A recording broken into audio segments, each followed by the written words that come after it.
Last 20 minutes early, I have to, it's just everything else. The self-care thing just wasn't something that I wanted to prioritize. So guess what? Everything caught up to me. I went way past my limits and things just started getting crazy. So what was in my mind? It was a whole bunch of lists, so many lists.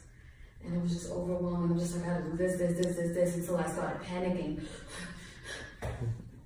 So what do you guys do today? What did you guys show me today? That you have to write down the list. But it's not only the negative list, but it's also the positive list.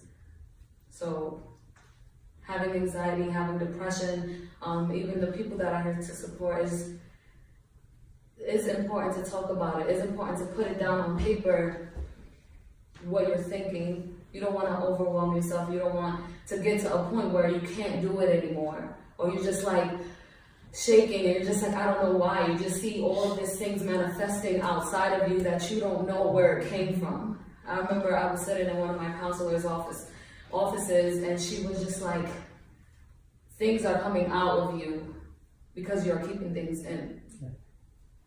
So just spilling out, everything was just spilling out. And I was just looking at her like, I don't know what's going on. And she's just like, you have to let something out.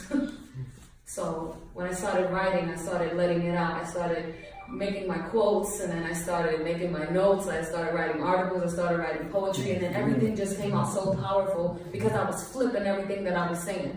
So instead of saying I hate myself, instead of saying I'm not good enough, instead of saying I'm worthless, I should say I am good enough, I got this, I can do this.